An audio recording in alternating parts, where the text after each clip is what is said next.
You know, yesterday the winds, we had that first alert in place, and this weekend we're going to be dealing with some cooler temperatures, some wind on the west side of town, and some chances for some rain. Hope you enjoy the weekend because, you know, as we start moving into the month of May and June, you know the story. I mean, it starts to get very hot and kind of some bland weather ahead with lots of sunshine and heat. So this is going to be a great weekend with the cooler temperatures. Look at the cloud cover in place across southern New Mexico and far west Texas. We're going to see a lot of these clouds in place throughout the day tomorrow.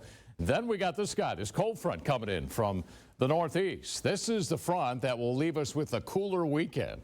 We're talking about 60s, and the wind's going to pick up on the west side of the area mountains. So you folks on the west side tomorrow, it'll be a little gusty at times, and believe it or not, we'll have a little bit of a wind chill factor going on because temperatures are going to be working their way into the 60s. And then when you got a wind hitting you at maybe 30, 35 miles an hour, we'll make it feel cooler with the cloud cover in place. So here's what I'm anticipating tomorrow. And you look here, those gusts at 35 miles an hour, primarily on the west side. You folks on the east side, the winds aren't going to be that strong at all. Here's a look at our wind gust tracker.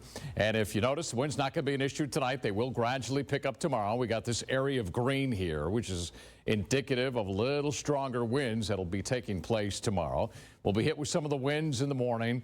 Winds may settle down a little bit by midday, then come back a little bit by tomorrow night, as you can see on this wind gust tracker. Here we are at 9 o'clock, and look at some of the green takes over again. Some of the stronger winds developing across portions of El Paso County, in fact, all of El Paso County, even into Doñana County. So that's going to be the scenario for tomorrow. It's going to linger into Sunday as well. I think Sunday maybe a little bit better chance of seeing some rain out there, and that's going to take place on Monday as well. Now, this is one of our future track models. This one here is indicating maybe 0.05 of an inch by 11 o'clock Saturday night, some of the rain farther towards the north. Now, it doesn't get that impressive. Realize that. I would not cancel any of your plans tomorrow, but you notice some of the rain opportunities may be there for us across southern New Mexico and far west Texas. You can see some of the numbers maybe around Sierra Blanca and Van Horn as well out there in Hudspeth and Culberson County. A little bit later on in the show, we'll take a look at the other future track model, show you what that model's anticipating for rainfall. So here's the highs tomorrow. Got to enjoy that. Temperature's going to be in the 60s with mostly cloudy skies across El Paso County.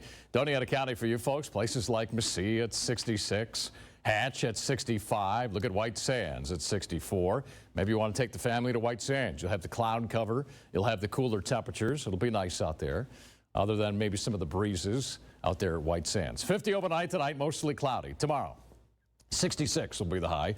Mostly cloudy, 10% chance of some rain developing. If we see anything, it'll be very light. 47 overnight in Las Cruces, your high tomorrow at 66 degrees. 10% chance of rain for you as well. 65 on Sunday. We have a 20% chance of rain, 30% on Monday, but 71. Then we start working our way into drier air and hotter temperatures, climbing back into the 80s by mid-portions of next week, Mark. Okay, thanks, Tom.